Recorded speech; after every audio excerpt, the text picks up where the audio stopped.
Again, my soundboard. Ah. I'm doing it now. This is good streaming. Welcome to the stream. Are we ready? live? We're live, but I need to fix this.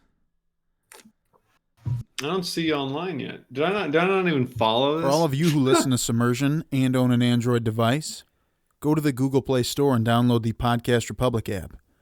It's a fantastic app that allows you to get all of your favorite podcasts directly on your Android device. I personally use the app and I love it. I can search for the podcast I want to listen to, select it as a favorite, and have it just a click away. Make sure to select Submersion as a favorite so you don't miss any of our new episodes. Again, the app is the Podcast Republic app, available on Android devices. Episode 118. Woo! Oh, yeah, and Zach is got these dead eyes staring into people right now. There he is. He's ready to stream. Jamie's ready to stream. Big nose guy in the bottom right is ready to stream. It's my favorite. Yeah! I like that. Big nose guy. Dude, so anything exciting going on before we get into this? Anything exciting with me? I don't know. I've been biking. I did my first ever Century bike last weekend. I got 100 miles. Never done it before. In a day, 100 miles. It's pretty exciting. It was a little emotional. I wept at the end. It was good. Did you stop at all? Did you take a break? Yeah. Yes. You did? You're biking for 100 miles. Yes. Obviously, I took a break. All right. How long does it take, though? 6 hours. Wow. 6 hours of biking. Dude. And I was very tired, I would say. I was pretty tired. And then I slept a whole bunch. So it was an exciting day. All right. This is going to sound weird, but you got to have a pretty hard ass to bike 100 miles, right? Because, I mean, that's not weird, Kyle. Yeah. I think the technical term for it is a bubble butt. I got a big old bubble butt. You got a bubble butt? Right on oh, yeah.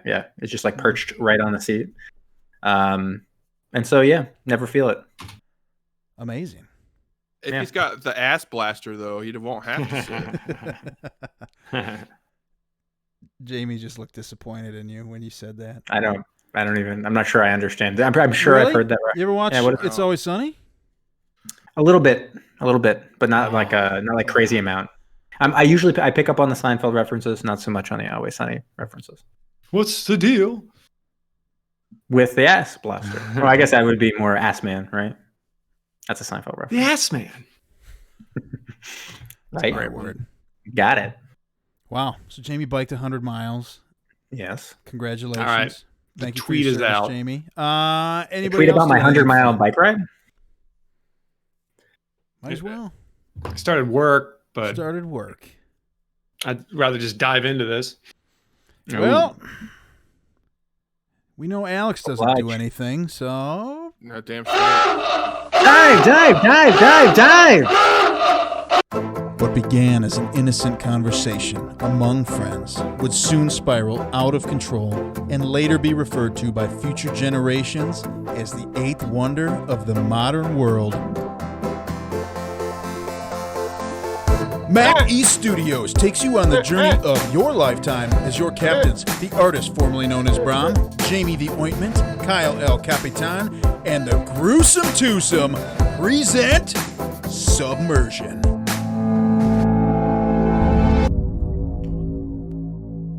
That never gets old. Never. No way, man. Love it. Can we do another Godzilla one at some point? Yeah, man. I missed it. We need to just bring that back. Just gotta do it once, just randomly for one of them, and maybe for there's a movie 2 weeks from now. I think we can throw it in there just for funsies because the movie's kind of just for funsies. The movie is? Yes, and you'll see 2 weeks. Get ready. This movie for this week, not so much just for funsies because Zach, what did we watch this week? Well, everybody, we watched the film Submarines from 2003. Sounds appropriate. It does. Kyle, I legit Kyle, feel what was bad. the title of it again? Before this started, I was like, guys, what was the name of the movie we watched again? I could not remember for the life of me. It's like, what the heck? And I've been This is like what we live for, right? Yeah, I've been mostly avoiding it just because if you actually look at the movie, and it's available on Tubi, it's available on Prime, Amazon Prime, it's available actually a whole bunch of places. it doesn't look real. It doesn't look like a real movie because the cover of it looks like I made it in Photoshop or something. And was like, this is Submarines. Look and at the cover right title, there on the stream. You can see it. Yeah. That's the cover next to the nose guy.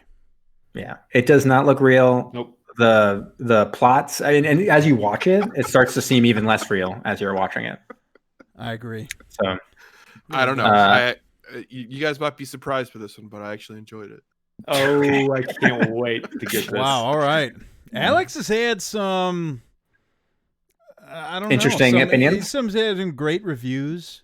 Yeah. And maybe we're going to get one of those again tonight. But yeah. So I don't know. Should anyone have any opinions about who was in this, or should we just dive into the plot? Do you recognize anyone in this movie? The only person who's kind of like Robert Miano. Is that his name? Robert Miano? Yes. Yep. Miano. I recognize him because he's a little bit of a character actor. Like he clearly I'd seen him before, and he shows up in movies. But it's not like I'd point to a movie and be like, I know he was in that movie.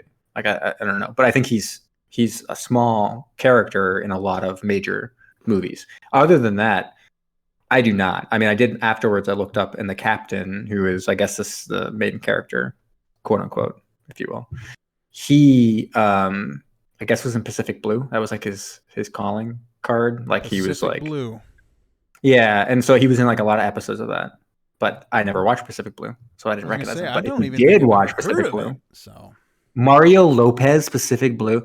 No, isn't it about like bike cops, beach bike cops? All right, Pacific Blue is about bike cops. It doesn't seem right. I think so. Whatever. I think whatever, man. Is what it is. I think they're like trolling around Venice Beach or something. Pacific Blue. Well, I get it. The blue, the uniform. Right. Wow. But yeah, no, that's the only person. Anyone else? Anyone else recognize anyone? No. I did not. Yeah. You're Although I guess Zach's interest. Quickly. Yeah, Alex. Alex. I mean, Alex does have the big nose character, who is my favorite character. He was the best, but I did not. Great. I obviously did not recognize him from anything. I mean, this is an unforgettable face. If I see him in anything else, I will know that I've seen that guy. But and then looking at the credits, I know I'm going to be watching him in a movie in not too long. I know I'm going to be watching. Is it one of the movies that you selected for Jamie's Good Movie Month? No, it's for the Hall of Fame of badmovietwins.com. That's badmovietwins.com. Wow. Okay. One of the Hall of Fame films. I didn't realize I had seen him in, but he's a very minor character in it. Well, that's quite exciting. Anyways, shall we get into this? Let's do it. I'm going to start the timer, and I'm going to cut you down a little bit. We're going to keep this a little shorter. I'm going to shave 2 minutes off you here. All right. I think we can do it because we open on a submarine. So and we're having a jolly old time. They're cruising around. Clearly, for some reason, they're doing like a bunch of maneuvers and stuff with Russia, kind of joint maneuvers. And they're cruising around. The Captain Arlington, has no idea what's going on. He's just like laughing with his crew. He's like, guys, this is great. But the Russian sub, we flash over to them, and they're like going nuts. They're like, we're getting for them 600, 500, 400. For some reason, they're not moving. They just like keep on going directly for the U.S. submarine. Yeah, they don't even try to change course at all. Why would you, right? It's a classic game of chicken. Right. But this is supposed to be joint maneuvers. And anyways, they head towards each other. And then at the last moment, the Russians are like, okay, we got to move.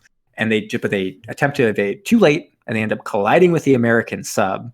And the American sub takes kind of hull damage, some pretty serious hull damage, but nothing's like breached, and it's just major damage. The Russian sub is totally destroyed. And Arlington at that moment is, as we would call, disgraced.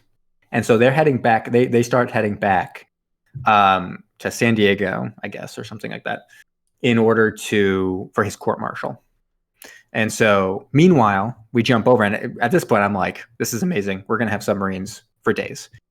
Meanwhile, we jump over to Chechnya, no longer on a submarine. We got a few Navy SEALs, and they're tracking some mines with a notorious terrorist whose name was Koba. Is that right? Koba? Something along those lines. Yeah, I think it is. Koba. It was on IMDb. He was credited as someone totally different. I don't even know why. Really? Like the name they use is like Sajid Khan or something like that. Well, yeah, it's like Koba or Kuba or something like that. I think it's Koba, and then he's got his henchman, big nose guy, Zhukov. Dude, and huge. And when this guy turns to the side, I was like, wow, look at that schnoz, man. It is massive. It's distinct. He's basically. Do you guys know who Robert Zadar is? I think his name is Robert. Zadar? Yeah, look him up. Zadar. He's the big chin guy who's from like Tango and Cash and stuff like that. So him and Zukov, they could have been like besties. They should have been buddy cop film. This guy's got a huge chin and cheek. Oh, huge chin, and him and holy smokes! Yeah, is this for real? This character's very like James Bond villain. Yeah, like just. Anyways, we've cut down. Igor should be his name. Kyle's cut down my time, and yet we've talked about Zadar for a while and this big nose guy. Hey, anyways, who brought up Zadar? Who brought him up? You did. I did We because keep talking about this. Yeah. So Koba and his henchman Zukov, who's a big nose guy, they're basically talking about it. They're like, Koba's a little suspicious. He's like, why was this so inexpensive? He's also obsessed with filming everything. And part of the reason that's given is that he has been like a major terrorist in, for a while, but he's always worked in the background. So other people like Osama bin Laden have gotten like the credit and stuff like that. So he's obsessed with filming himself to show everyone that he's like the main master. Just himself. Right. Everything. He's like a director. It's this weird aspect of the film where it's all about like he's almost like a director of himself being a terrorist. He's like, oh, get them more in the light, like move them over that way. Yeah.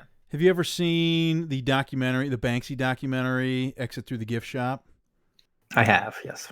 And then it ends up being the one guy who's just like filming everything all the time. It's kind of reminded me of that. Yeah. And so, anyways, he's obsessed with filming. The SEALs think they've got him, basically. They think that they basically, okay, they fell for it. Let's go up there and let's grab them. But they turn out to be wrong, and that they kind of fall into a trap. And the trap is that they've laid all these mines out. And so when the SEALs get up there, they're surrounded by these mines. And so two of the SEALs try to escape, and they're killed during this.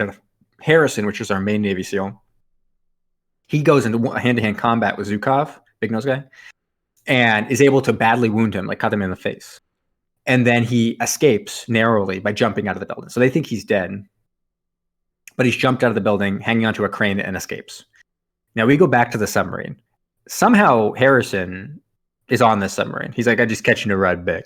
So apparently he took his like little like special mini sub. Yeah, he had a mini sub, but I don't know where that went from. Exactly. He was in Chechnya, and then like a second later, he's just like hanging on this submarine that is heading back to base after being whatever. It's totally crazy how all these people kind of end up in the same spot, presumably within like days of some of these things happening. And so, anyways, they're back in the submarine. Captain Stoli's Grace. He's getting all kinds of nicknames. Captain Crunch, because he crunched up a submarine. You can get it. We get some nice banter amongst the crew, who are terrible actors. Yeah. Just some dire stuff going on here.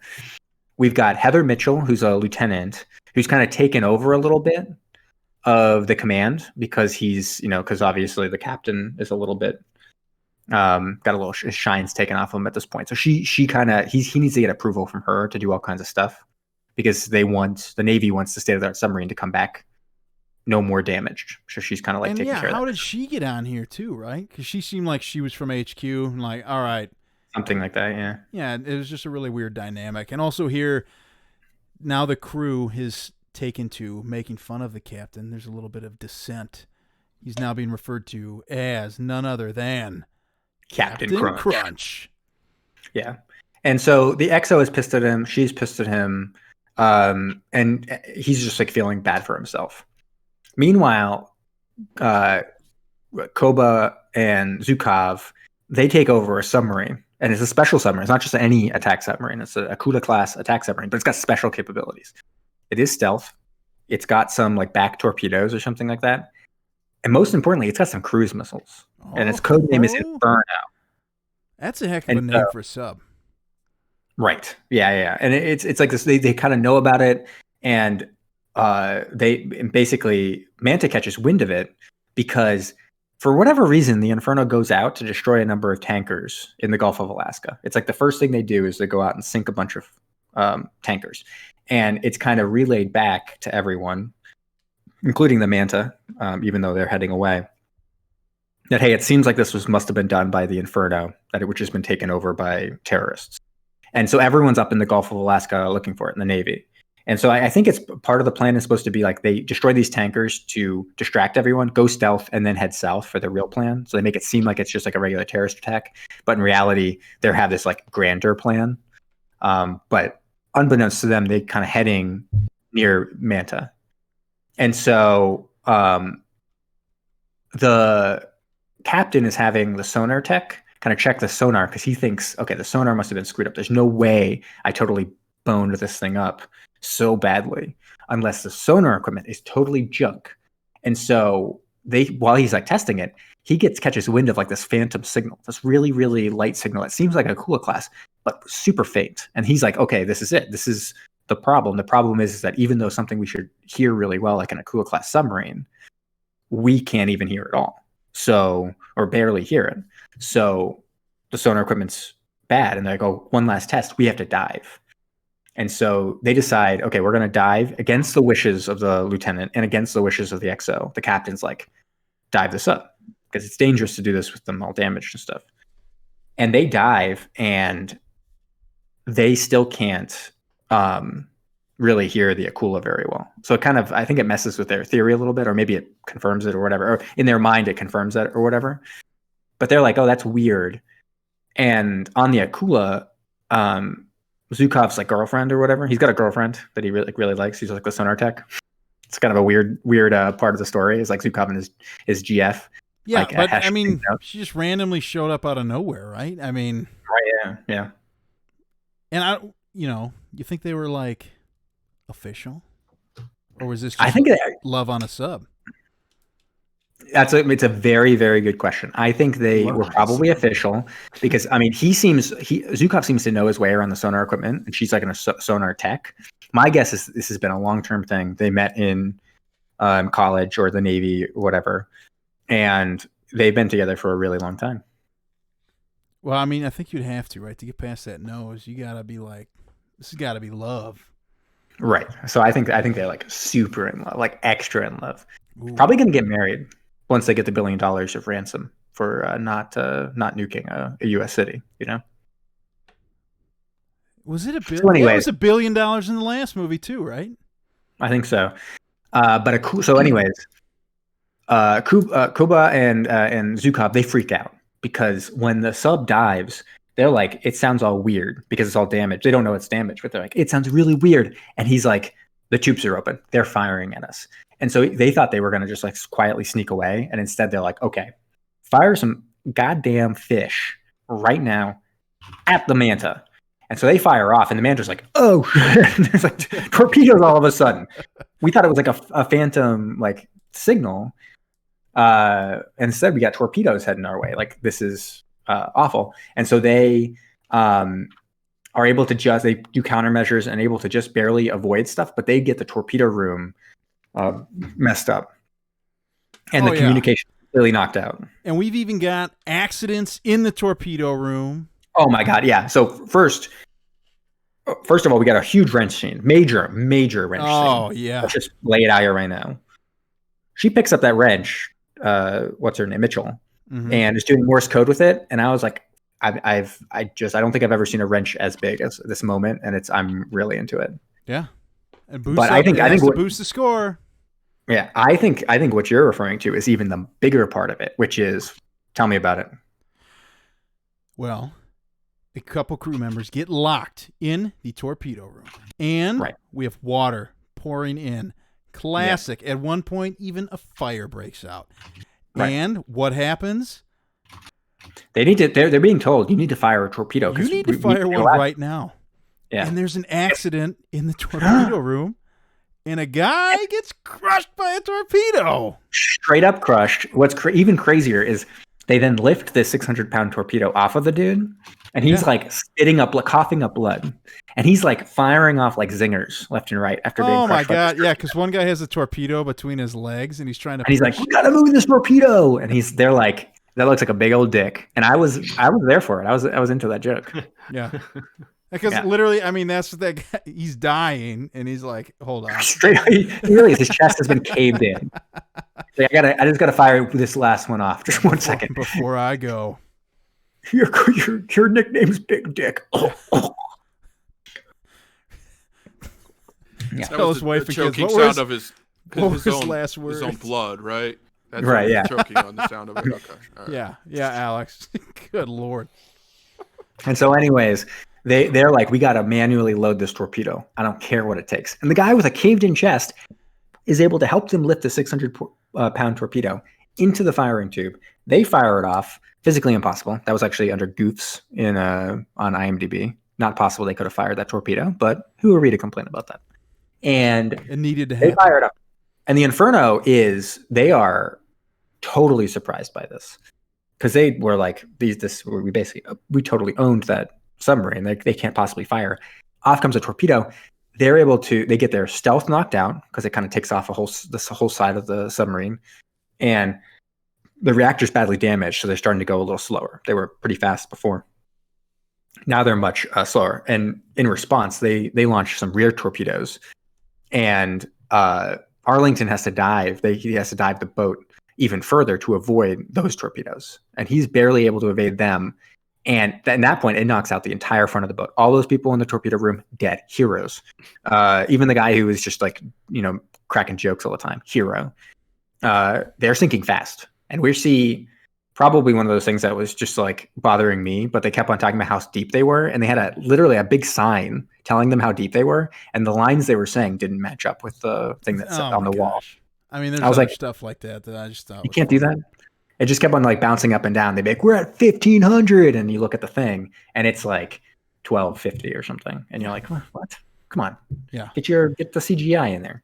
I know, it's crazy. And also, like, what should be known here is all these subs during this battle, they always miss with the first torpedo. First torpedo always goes by. And the second one is a dead-on hit. I mean, these are direct hits on these submarines. It doesn't take them out, yeah. No. I mean, I think I can't remember the name of it. It's not the Marlin. What the heck's the Manta? The Manta. That takes at least 2 direct hits from a torpedo. It has the entire front of the submarines gone, and yet they're still like cruising about doing their thing, man. And so, anyways, they're able to avoid it. They're sinking fast. Arlington gets Harrison to go in his mini sub, and that's like one of the special features. They have a few special features on this like state of the art submarine. One is that like the reactor's like super special, and like basically kids could operate it. Kids shouldn't operate it, I don't think, but kids could operate it if they wanted to, or if we wanted them to. I don't know. Yeah, in some scenarios, I guess. But they also have this little mini sub that Harrison came on and sleeps on. I don't even know. Whatever. That's not important how that mini sub arrives. Smokes on it. He's smoking on a sub. We haven't had that in a minute. Man, there's a lot of smoking on that sub. Both subs. There is. They're smoking all over the place. But Harrison's got his little mini sub, and they're like, "Hey, how much power that mini sub got?" And he's like, "It's got enough power that you need to stop this dive." And so they stop. They stay. He gets in there. He's in this mini sub. He's got this thing where he's like pushing the power up. It didn't look like a traditionally operated sub from what we've seen in our. Right. I was going to say limited, but I use extensive film watching, and we've seen some of these before. Never seen one operated in that manner. Yeah, and he's able to stabilize the submarine as it goes down, and then they're able to kick in the reactor and stop it from sinking. It's amazing, man. That little sub, it's doing everything it can. It's like wiggling around on top of the sub, and he's like, "Come on, do it!" And then it like lifts it up, and you're like, "Wow, that was pretty sweet." Yeah. And so Arlington is dead certain that the Inferno is heading to Los Angeles and San Diego to launch those missiles. He's like, "It is the Inferno. I'm 100% sure of it. It's got cruise missiles. We've seen its stealth. We've seen its rear torpedoes. It's got cruise missiles. That's why these terrorists took it. That's why they're heading this direction. They're heading to LA, San Diego, and they're going to launch missiles because of his gut." No, because he's got some quotes. Unfortunately, I don't have the direct audio from the movie tonight, but one of his quotes is, "I've been sniffing a cool's asses my whole career." And I was like, right. All right, man, whatever. You do you. And also at this time, the main terrorist, Koba, unveils his grand scheme, which wow, spoiler, it is exactly as our American captain says. And it's funny because Zukov is talking about the crew. He's like, hey, man, I think some of these guys are, not so great, or, they're not looking. Getting a little nervous, yeah. They're getting a little nervous. And then our main guy, he has a pretty good line. He's like, I've seen harder faces on whores. It's just like, good God. Whoa. What is this movie? And so, yeah, it's basically Zukov's having a bunch of some serious talk with his GF.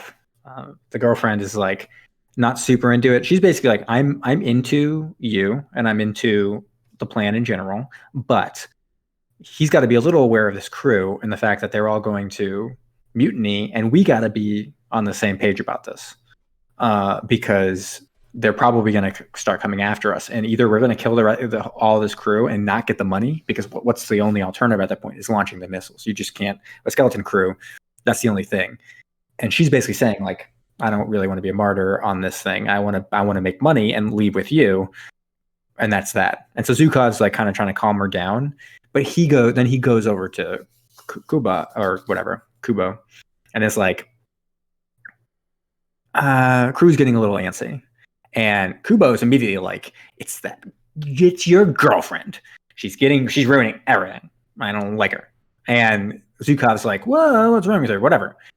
And so then Kubo's like, hey, girlfriend, come with me. Takes her into like a missile room, shoots her, and then slices like a missile tech's throat, and then pins it on this missile tech and brings Zukov in. It's basically like, Zukov, I don't know what happened. Like, the girlfriend, like, she was here and we were just having a good chat, but then like the missile guy, he like totally killed her, and then she saved me by killing him in like the last ditch effort. And Zukov's literally like, that is wildly unbelievable. Come on, like, you literally were just talking about how I should jettison this lady like 5 seconds ago, and now she's dead, and you're saying what? Like, come on. And then he's like, no, like, no, check the videotape. And it's just like, this is just so implausible. It's insane. And Zukov checked the tape, he would have been like, well, you're lying to me. But instead, the crew at that moment decides, we're mutinying. They start mutinying all over the place, and Zukov and Kubo, they head out up there and kill everyone. Basically, it's just them left. And talk about like a love sub. That's some love in the sub right there. Now. They're the only ones left, and they're like, oh man, they're like Predator high-fiving like left and right, and they're like just like, hugging, and they're like, getting a little emotional, but like it's cool because like this is the time to do that. You know what I mean? Oh, big time. This is it. This is the time. And meanwhile, over on the other sub, the LT is still giving the captain some hard stuff, because captain's like, look, it's the sonar equipment. She's like, you're blaming everybody else but yourself. She's like, who is it next? Is it Flipper? Is it Mr. Limpet? I know, right? Wait, whoa. Dropping that Mr. Limpet. You just dropped that? You just name dropped Mr. Limpet in this movie? Like, really? 12 inches. Shocked. Yeah. 12 inches. And we're hitting all kinds of marks, right, that we're looking for. And so he even, the captain at this point is getting a bunch of guff, but he's got the XO back on his side because he's basically laying out the thing. San Diego's going to get destroyed if we don't stop him. And the XO's got a wife and a new baby in San Diego. And he's like, I'm in. Mitchell's still giving him like a kind of a hard time, but he kind of goes out of his way to talk to Harrison, the Navy SEAL, and is like, okay, I know what you're about. I have your file because you came on my sub and I'm the captain. Check out my dick. And he pulls it out, and Harrison's like, I respect that. And then he rolls it back up and he's like, and I respect you.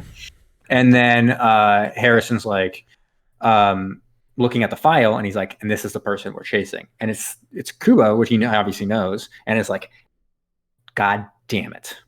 And he's like, I will kill myself to kill this person. And the captain's like, great, because that's exactly what I'm going to ask you to do. And so he's like, perfect, I'll let you know. Then they head over. They're getting in range because they're basically going to push the reactor to 120%. It's extremely dangerous. And the idea is they're going to push it to this limit. And if it comes to it, they'll ram and explode and destroy the submarine. But hopefully it doesn't come to that. Anyway, in the meanwhile, they have to get within range for this mini sub to be able to explode. And so they get up there, and still Mitchell is like, I'm not into this. like, you are doing this wrong. And he's like, I know this is the Inferno. Get on my face.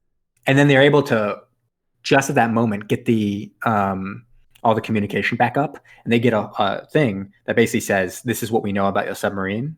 And they list it off. And it's like cruise missiles. Here's all these things.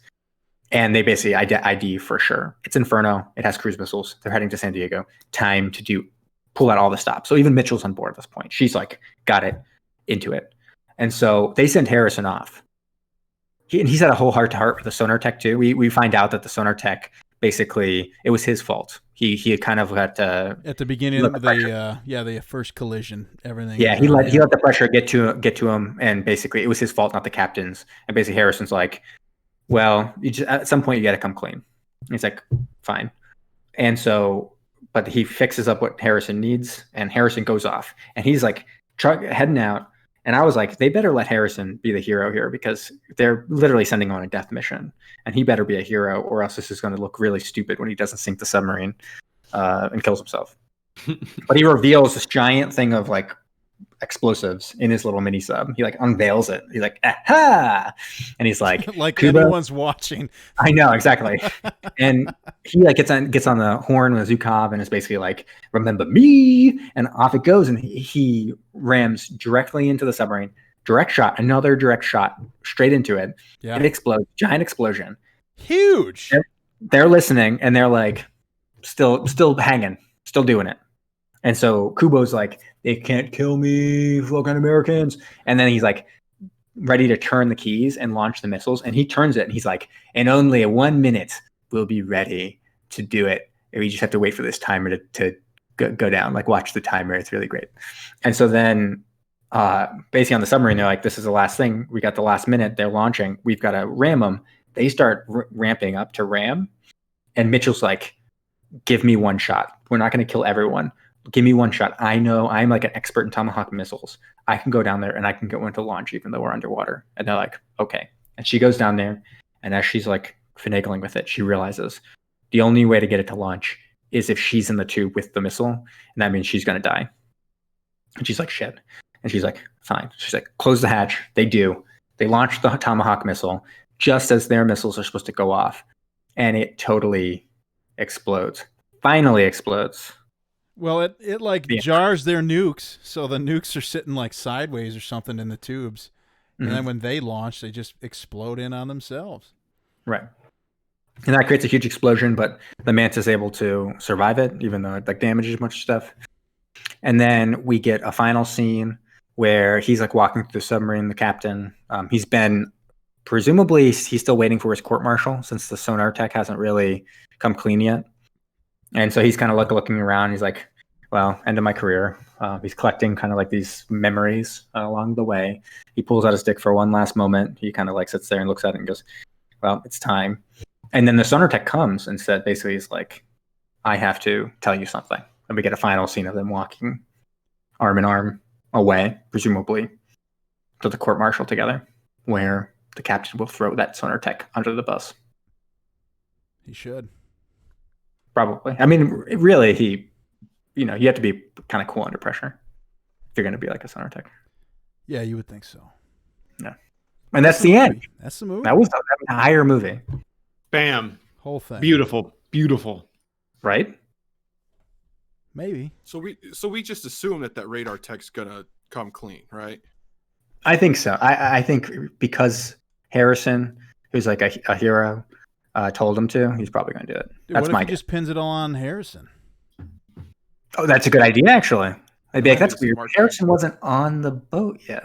It's like, no. He was. And they were like, dude, he's a SEAL. He's sneaky. They're like, oh, interesting. Maybe he was here. It could happen, man.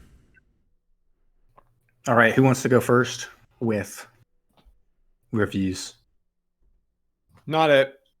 Ooh, he's doing the nose thing. Dude, I can go. I'll go here. Okay. Submarines. The movie that I forgot the title to. Mm-hmm. We have an entire podcast watching movies about this. Submersion. Thank you for that visual, Zach. And This movie hit so many boxes that I'm usually looking for. As we mentioned, we have water in the sub, we have wrenches, we have fire in the sub, we have fish in the water, we got a guy getting crushed by a torpedo too, we got smoking in the sub, we've got it all. But this movie, it's a snooze fest for me. I don't know, like we talk about everything that we're looking for, and they just hit all these like cliche marks, and I don't know. I could not get into this movie. It's what, like an hour and a half? Seemed way longer than that. Could not. I don't know. Acting was not great. I do love Zhukov's nose. I'll say that. Also, the weirdness with Kubo, like with his little Sony Handycam with the little cassette tapes filming everything. I'm like, okay, cool, whatever. I don't know what he's doing with that, but it doesn't seem like it's really going to work out. It doesn't. Ah, man. For me, I hope I never cross this path again. 1.5. Oh, wow. Kyle, that's low. I can jump in. It does seem like we watch these movies, and sometimes it's like, I can make that movie, or clearly something went wrong, and I could have done a better job of putting it together. Agent Red is one where you look at it and you're like, this movie has quality production, but clearly someone came in and cut it all to pieces, and it was like garbage. This actually, the production-wise, is actually fairly surprising that it had like the sets and stuff. At one point, when they actually get onto the Akula submarine, they have like a giant submarine set where people are like falling off of it into water and stuff. And yeah, and it's weird. It's kind of this you have these two sides of it. You have this production value that seems surprising, and then you have everything else, which is literally bottom of the barrel. Writing, bottom of the barrel. Acting, bottom of the barrel. Snooze fest central, bottom of the barrel. Like everything is just the worst version of what we're seeing. Does it have submarine stuff in it? Sure, but so did Agent Red. Yeah. Is it better than Agent Red? I don't know. I think it might be the same. I think it might be the same level. It could be, man. As Agent Red. It's just as nonsensical. Nothing makes sense. Like literally you're watching, you're just like, how did that seal get there? How did they get there? Why are they doing that? Why is any of this happening? So, all right. Yeah, I did look this up when you were talking about it because they were in Chechnya. So I looked up where Chechnya is on a map. Oh my gosh. Yeah, it's right between the Caspian Sea and the Black Sea, smack dab like in the middle of like Europe and Asia there. And then you're like, oh yeah, well they're over in Alaska in the next scene. So how did that super fast mini sub get over there? Did it go through the Black Sea and then somehow out through the Mediterranean? I don't know. Yeah, no, it would have to be in the Mediterranean and then around, and like none of it makes any sense. Anyways, the moral of the story is you were coming in at 1.5. I sat there and I was debating between a 1.5 and a 1. That's where I was. That's where my head was at this point. Like obviously it's not a 0. Like get out of here. It's not Stinger. It's better than that. Right. But it really is. It makes you question who was putting it together, who was writing it, who was anything, and whether, I don't know if they ran out of stuff or they just had like, maybe they were shooting 2 different movies and they ended up having to combine it somehow. And it didn't make sense anymore, but they were like, doesn't matter. And I don't know. I just didn't enjoy it. Is it better than Agent Red? No, I give it a 1. It's the same as Agent Red. Ooh, same as Agent Red. There you go. Dude, one thing I did like though is towards the end when they finally blew it up, you know, and they looked at their sonar to see if the sub was there. It was just literally an earlier shot from the movie when the torpedoes fired because there were active torpedoes on the sonar. And I was like, right. There's all kinds of stuff. It's a bunch of repeat stuff that don't make any sense. Yeah. And then also, Agent Red had breasts. I enjoy that. I like putting glasses for that. None to be seen in this one. Second one, this one was like weirdly like misogynistic at times. Like the women were always like the bad guys in it. Weird jokes happening. Remember that joke where someone was like, "You're my great white hope," and the guy said like, "Good thing I'm white." I was like, "What? Why is that a joke that you just joke? I don't know. It seems weird. Why'd you write that into a movie? Yeah, that seems a crazy thing to say. And like, it's a really weird joke. Yeah, big dick joke with a black guy. I was like, not great. Not a great look that we're looking at here. But dude, it's somebody's dying breath, man. You're saying that I got to respect his last words, despite being vaguely, playing into stereotypes. Well, if you put it that way, maybe you don't have to respect it, but Okay. I don't know. The guy made it a point while he was dying to do that. I don't understand it, but you think he'd be like, dude, give this letter to my wife and kids. Instead, he's like, you think that guy had a wife and kids? Get out of here. Probably not. Yeah. No. All right. I'll go. I actually did enjoy this movie for all the reasons why you guys are talking about it. I'm looking at IMDb right now, and the reviews are just tearing this movie apart. I'm not going to jump into Zach's section on this, but they're just tearing it apart. And I think it was a lot better than that.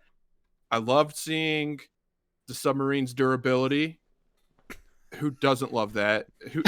I don't know any other subs that can take 2-3 missile hits and still keep going. That's just true. Great engineering. Great. It was amazing. I loved watching it.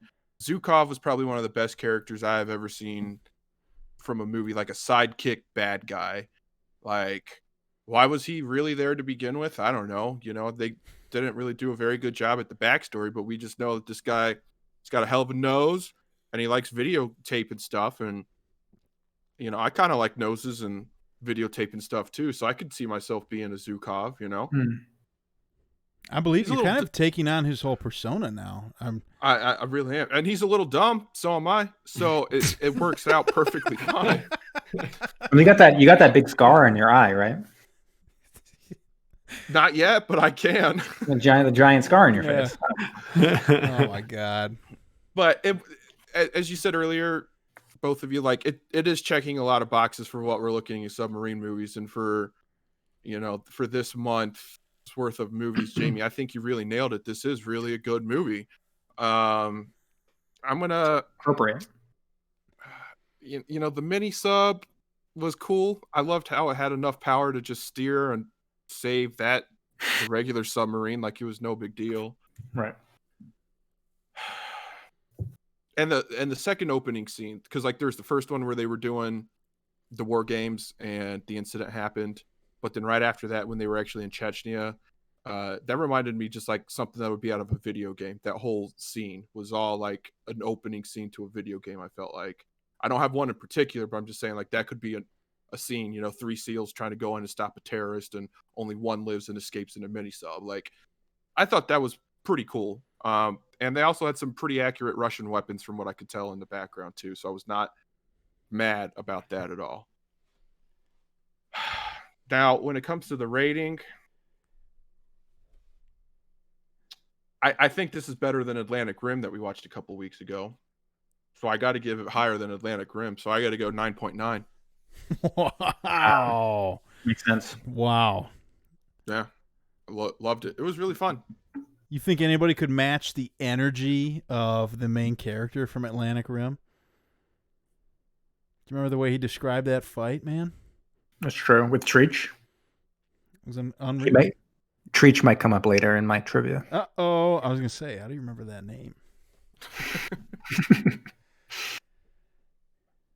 I'm confident enough to say that Ben would have also given this a 10, so I'm going to go ahead and give him a 10 on the. All right, go ahead, mark him down. Oh, there we go.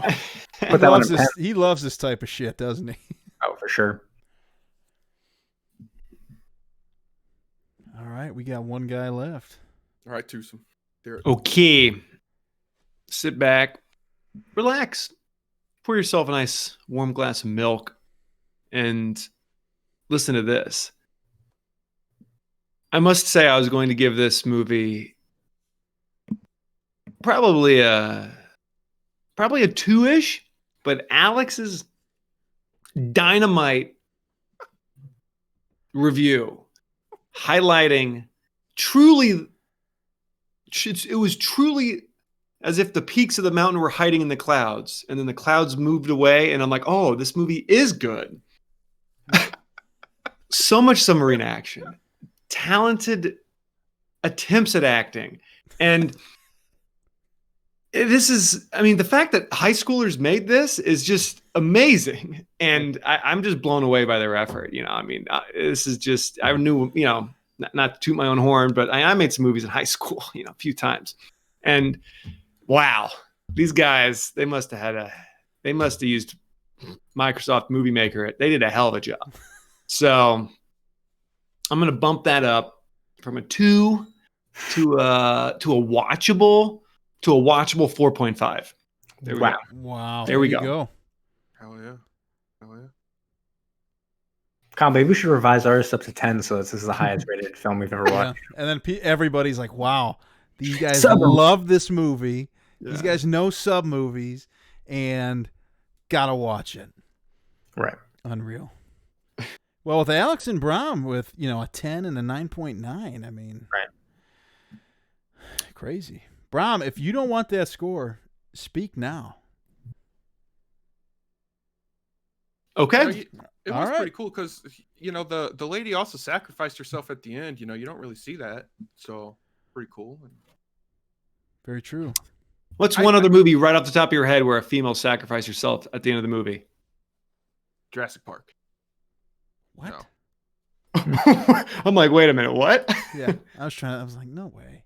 Definitely not Titanic. Definitely not Titanic. Yeah, definitely not. No. No. Well, you see, I was thinking about it a little bit more. I don't think that the radar tech is going to turn himself in, honestly, because if you don't see it on screen and they don't apply it, it doesn't happen. It's the way I think about it, right? So I think he's just going to let the captain go sit in that court martial and get fired for it. Wow. You think he's that savage? Oh, yeah, for sure. I mean, it's him Struggling or the captain, right? I'm struggling to think of one movie where a woman sacrifices herself at the end. Well, she actually died. Well, the whole time she was like so adamant the whole time, like, no, we're not doing this. This isn't worth it. We're not sacrificing ourselves. She was so willing to let everything else happen. She didn't want to. And then at the last second, God graced her and said, get in there. And she Maybe White Squall. Ever seen that movie? No. I just remember there's a really emotional scene where Dennis Quaid, I think, is looking down into the boat that's sinking, and his wife is there, and he's like, "We get you," and I think she's like, "No, you have to go," or something. See that? I mean, okay, yeah, like because I'm trying to think of like Signs, but she didn't sacrifice her life. She was hit by a guy falling asleep at the wheel. Oh man, what's that other movie where one of the main girls? She doesn't sacrifice herself. She just gets crushed. Well, Lord of the Rings, that one, like what is that, princess or whatever? She tries to sacrifice herself, but then she ends up killing that Nazgul anyway, so that doesn't really count. But she was She was going to, but it didn't happen. She had the intention. Interesting. All right, shall we go to love it or hate it? Let's do it. Hit it, Kyle. Do. I love it. He hates it. We're gonna get it one day, Zach. We're gonna get it one day. Get it. Not today. And here's your visual cue. It's going now. Oh, I didn't even. Nice. Loving that visual cue. Yeah. Loving it. Or hating it. We're about to find out. I will say, listeners, don't worry. We will have that theme song ready by episode 200. So, hey, don't put a timeline on it, all right? Okay. Jamie, what do you want to hear first? I want love it first. All right. This love it comes from. Okay, I will say this. Not a lot of love it's out there. Had to branch off to that one kind of obscure website, Amazon, again, to get a 5 out of 5. You do have one from Brom now, which you could use if you want. I could, you know what? Brahms love it. Amazon had a 5 out of 5 star review from, I'll just say the first name, Heidi. This is reviewed in the United States on February 17th, 2003. Superb in every way. I am a Navy submariner's wife. This 1-hour program shows what it is really like and shows the life on board without all the PR baloney. Lots of great stuff that I and my family and friends had never seen or heard about.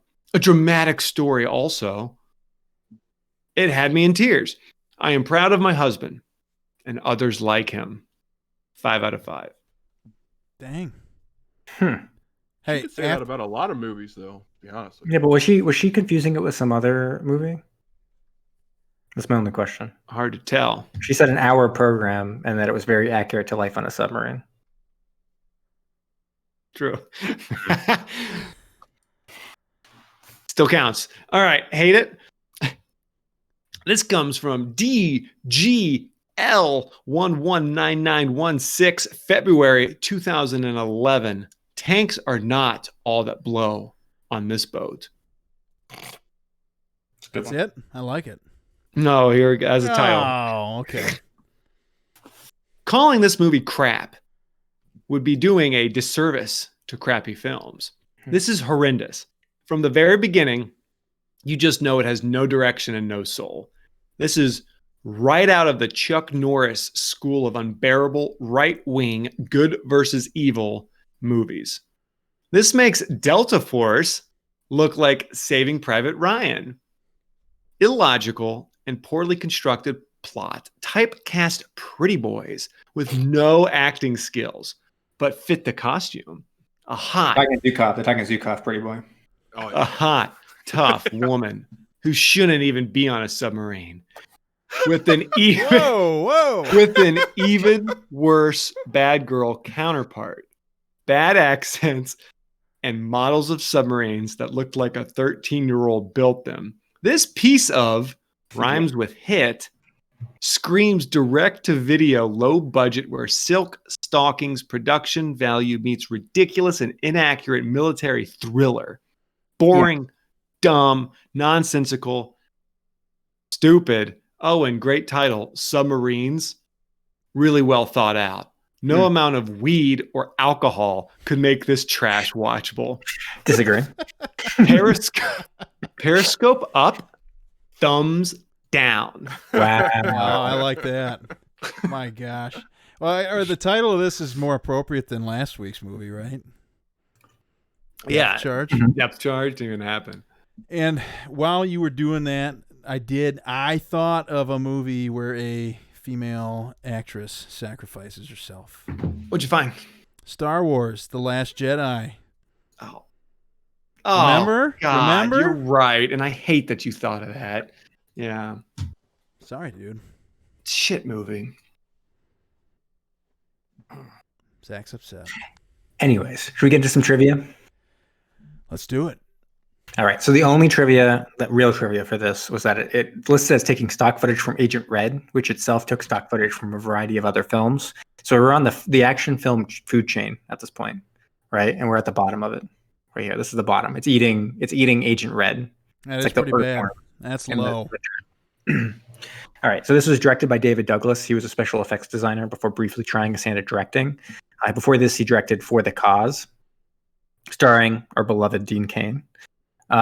He did work on some high-profile films like Speed and Last Action Hero for special effects, but my personal favorite from that list is that the last thing he did before starting to direct was the spacecraft designer for Hellraiser Bloodline, which is, I think, the fourth Hellraiser or the third Hellraiser, where they go to space and they jump around in time.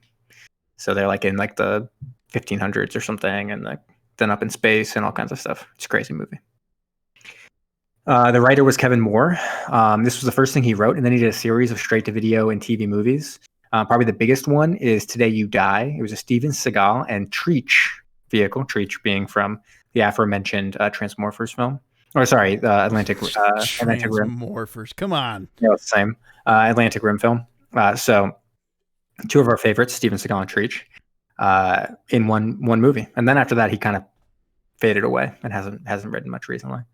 Our favorite character was Zukov. He was played by Stefan Strerev. He was a maniac. It's great.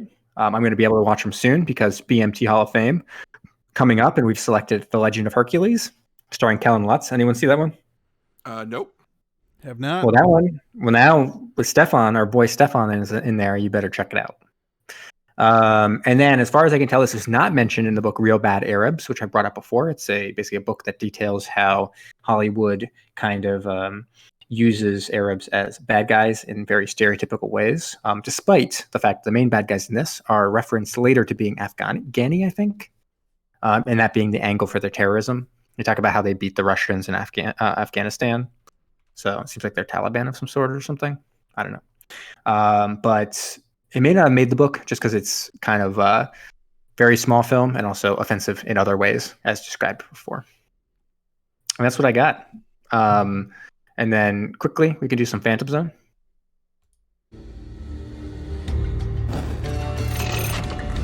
Engage the Phantom. Phantoms engaged, sir. So technically, Harrison was in G.I. Jane. I could jump to that with Jason Bega, and then we'd be done. But I want to have a little fun, so I'm going to instead take Rufus Dorsey. He was a torpedo guy. And jump over to Alien Hunter, starring James Spader. It's one where they're in Antarctica and there's aliens. And it's in no way a knockoff of Alien versus Predator. And no joke, do you know who else is in there? Olympian Carl Lewis is in Alien Hunter. Really? In his brief moment of trying to be an actor in Hollywood, yeah. So we were going to actually watch that for BMT recently, but then we decided for a different one. So we'll have to circle back. We can pick that up because it's got submarines in it. Anthony Schiavello's in that one, and he's also in Independence Day. And there's a bunch of people there that we can use, like Bill Pullman, Jeff Goldblum, and stuff like that. But I thought it was pretty kind of fun to be able to go through Alien Hunter, which I didn't even realize had a submarine, even though we almost watched it for BMT. And then, it's kind of interesting because connection to Ed Harris here is like when Ed Harris heard this was being made, he was like, you know what? I know two guys who love submarines, right? They should be involved. They love subs. And so they called me and you, Kyle. Remember that? I vaguely. Yeah, so we got on the conference call. It was before Zoom, so it was a huge hassle. And Ed was pretty annoyed because of like how much trouble we were having getting on the conference call. But it was fine. We smoothed it over. Anyway, he's like, Kyle, babe, I got a great gig for you. And Kyle, do you remember what you said? He said, I've got a great babe for you? No, he said, I got a great gig for you. It's called Submarines. Like, dude, gig me up. And he was like, great, I'll get you on the horn. Steven Spielberg's currently attached, but probably won't end up being him. Is that okay? And what'd you say? I said, no, I need Spielberg there. And he said, fine, I guarantee it. And then he said, see you at the Oscars, babe. And then we did. We ended up winning actually Best Podcast. It wasn't for the film, but we won the Best Podcast Oscar that year, if you remember. I do. It was pretty crazy, yeah. Unfortunately, the runner-up, Channing Tatum, got into a fight with me in the parking lot because he didn't think that we deserved it, honestly, and we totally did. It's true, and that was it was the first. I really remember it because it was the first tuxedo I ever bought, and I still own that tuxedo. In fact, I think I'll probably wear it to your wedding, Zach. Oh, good. That's good. Really nice one for the Oscars. So. That's good. You're not a rental guy, not for the Oscars. You're gonna buy one. Well, no, I already have it since yeah. Well, yeah, I bought that one for the Oscars. Well, I wanted to commemorate the evening, especially after we won. I called up the rental place and said, I want to buy this because I just won Best Podcast. Oh, and you want it forever. Mm-hmm. That would make sense. Yeah, I hope that's okay, Zach, since I'm the best man. But if it says on the back, it says stitched into it, it says Best Podcast on the back. Yeah, that'd be sweet. That's okay. Alex That's is that. not That's impressed. All right. After that, I don't have Subs Worldwide tonight, all right? Because I've done the Akula class, and I know that we can't recycle these all the time. And we've done a lot of American subs. So I was like, you know what? One thing we've been dealing with here is Jeopardy questions. And so I have dove in, found some Jeopardy questions, all dealing with court-martials. Wow. So these are all from, there's a lot of different categories here. So get ready. We have a 2,000, 2,000, 1,600, 500, and 300. So I'll just, let's see. Alex goes first. You give the highest score. Yeah, Alex, right. what do you want? We'll start off low, the 300. Okay. So this is from episode 879, 1992. Okay. Though he was court-martialed, Milwaukee's airport is named for this general.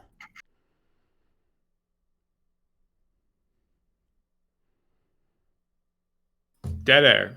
Dead air. Yeah. I don't know. Don't know. Anyone want to steal? I would buzz in and give a joke answer, but I don't want to lose points. All right. No answers. The answer, Billy Mitchell. Zach. And you would have known that. you Oh, I would know have who known Billy that. Mitchell is, but he's the Pac-Man guy. I was going to say, I hear Billy Mitchell, I think of one person and one person only. Yeah. All right. Zach, you're next. Yeah. Surprised me. Okay, let's go for... We'll give you the 500 here. We'll move it on up a notch. So, Douglas MacArthur was a member of the court-martial that convicted this advocate of air power in 1925. I don't know. No idea? Anybody? Wait, can you repeat the question, please? Yes. Douglas MacArthur was a member of the court-martial that convicted this advocate of air power in 1925. No idea. Any clues? Again, I would do a joke one. Nobody? Mine's- This is someone we know. It's not the Wright brothers, right? Yeah, it is somebody you know. Maybe. I got nothing. If you pay attention. Who is it? Who is Billy Mitchell? What? Billy Mitchell. All right. Got it. Jamie. 2000. 2000? Yep. Okay. The Army aviator and air power advocate resigned from the service after his court-martial. From this service, the Air Force? From the service. Oh, Billy Mitchell? Who is Billy Mitchell? It is Billy Mitchell. Alex, you're next. All right. $2,000. You've got a 600, a 1,000, and a 2,000 left. 1,000. 1,000. Court-martialed for his insubordination. This World War II air power advocate was later awarded the Medal of Honor. Who is Billy Mitchell? Correct. Zach. All right. Still in the lead. 2000. All right. I steal. From this is from 2017. The Milwaukee International Airport is named for this air power advocate who was later court-martialed. Billy Mitchell. Oh my God, it's Billy Mitchell. It's Billy Mitchell. Okay, everybody, this one is up for grabs. Jamie. You gotta wait. It's gotta be read. Actually, we'll let a listener. No, we can't. There's a little bit of a delay on Twitch. We can't even allow that. Okay, at his 1925 court-martial, this advocate of U.S. air power predicted Japanese air attack on Hawaii. Jamie. Okay, Jamie. Who is Billy Mitchell? Who's Billy Idol? Sorry. I don't, of course. Yes. Nobody talks to Billy that way. Yeah. Billy Mitchell, again, coming in clutch. I thought this was kind of insane how many times That's a lot. Billy Mitchell was used. So you jump, we've got September of 1985, then you go to June of 1992, and apparently Billy Mitchell was popular in 92 because that's when that was a $300 question. The same question in 2017 is now a $2,000 question. Obviously, yeah, come on. And then he was used 2 times in 1992, actually, in June and November. I bet he got the medal. When did he get the Medal of Honor? Nope, that wasn't even the Medal of Honor one. It was Douglas MacArthur convicting him in the name of the airport. And then in 99 is when they did the Medal of Honor question. And then 2010 again. And then most recently in 2017. So when are we going to see Billy Mitchell again on Jeopardy, guys? It's going to be a while, I think. But yeah, no, I think it tells you a little bit of the kind of World War II, the popularity of World War II trivia kind of stuff. Because I literally have never heard of Billy Mitchell. Well, now you'll never forget him. Yeah. I'm looking at pictures of him now. Yeah. It's got long luxurious Okay. hair. Yeah, it's beautiful. The one Billy Mitchell does. Oh. So there's some Pac-Man guy, too. It's Billy Mitchell guy. You've never seen it, Kyle? No. Oh my goodness. What? I'll pull him up. I'll Seriously? look at this. It's like one of the best documentaries ever made. King Kong Fistful of Quarters. It's real good. It's really I good. have not seen it. Holy smokes. That's Billy Mitchell there in the chat, but no, it's an amazing documentary. Yeah, it's He was really, just- really good. He was just in the news recently too, because I think they reversed his previous charges of cheating or something like Yeah, that. So he didn't cheat. he was able to prove his innocence. So, All right. So that's all I've got. Do we got any news? Well, I didn't look anything up, but if you guys got something, go for it.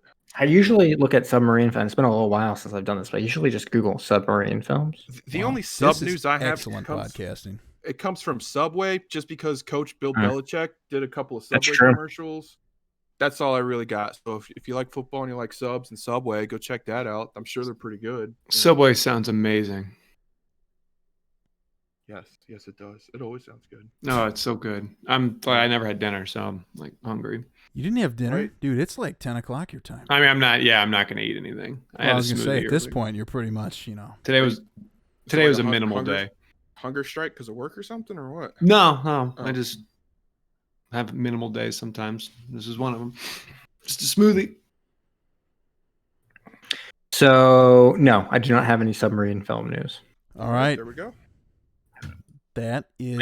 I guess the only thing we could say is that I think there's a new submarine in the new James Bond film, and that presumably will come to theaters at some point in the future. Okay. All right, can't wait. Looking forward to that. Yeah, buddy. All right, Zach. Is this it? Yeah, I know we're doing a little short one here tonight. Nothing wrong with perfect. that. Yeah. Yeah, it's a You beautiful. ready? Hit it. Zach Facts, it's Zach Facts. When you're going down, get some Zach Facts when you're going down. How do you do that, man? I can't do that. It's magic. It must be. Like, look, All right. they just don't work. Late. Just jam your hand. It just doesn't. It's great podcasting. It just doesn't happen. These hands don't I know. work. Listeners, do you see our hands? Yeah, do you see Okay. what we're trying to do here? Okay. Let's cut the fluff and get to the Zach Facts. Yeah. We value consistency here at Submersion, and we have high expectations that all of our hosts are on every episode.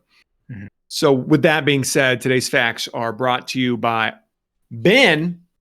Not brought to you by Ben. It's all about Ben. Is what I meant Oh, to here we say. go. I like this. This is why you Because can't I miss. go over on the number of facts. Over. Yeah. Yeah. What's the over under? You got to give me a line. Someone has to 3.5? give me a I line. think it's always 3.5. 3.5. I'm going over. Yeah, I think over also. It's about Ben. Come on. Al, over under. Over. All right. Because Ben is not here tonight. Let's throw some Ben facts out for you. Fact number 1. Have you seen Ben win almost 50 games in Fall Guys? Psych. It's not actually him. Ben pays someone online to play his account while he sits on his stream. Wow. Man, Ben's got to come on this podcast and answer those charges. Mm-hmm. That's unreal. Is that what he's doing right now? I No, don't know. could be. Fact number 2. Ben's car is green. Oh, how dare he? Would you say it's green, like your background green? Yes. Okay. Good podcasting. Ben likes to drink soda. Oh, how can you do that, Brom? Mm. What do you think? I'm- What do you think? I'm putting down. If you look at him, what do you think his favorite soda would be? Vanilla Coke. No, You think vanilla Coke? I actually, it's Tahitian treat or whatever it's called. What? Oh, the red stuff or whatever. It's Yeah, a DP. It's a DP, Dr. Pepper. It's good. It's good. All right, that's 3. That's I guess 3. that's it. Oh. All right. Not. Whoa. Zach facts are done not. Fact number 4. Ben has a Muppet Babies tattoo on his stomach. I don't know why Which I one? like that Ozzy? one so much. It's animal. Oh, Muppet Babies. So it's the baby version of Animal. or is it the adult version, but derived from the storyline, or I guess it's what do they call it? It's like the canon. It's the Muppet Baby canon. We'd have the other Muppets canon. We'll have to ask Ben when he's back. Fact number 5. We're still going. Did you guys know Ben showed up to his first Magic the Gathering event with a straw basket, black top hat, and a stuffed rabbit?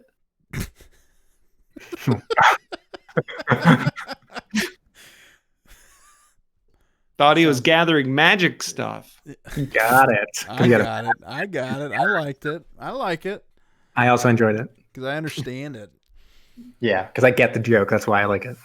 And the last fact of the night is fact number 6. And the real reason Ben isn't on this episode is because he couldn't stand hearing Jamie say badmovietwins.com again. Badmovietwins.com.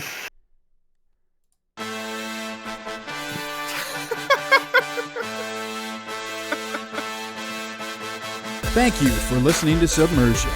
Don't forget to subscribe for new episodes every Thursday. If you like what you heard, please leave us a rating wherever you listen. Want to interact with us? Follow us on Facebook, Instagram, and Twitter. We also love to get messages from all of you. If you have a suggestion, a comment, or just anything you'd like to share, please email us at macestudios@gmail.com.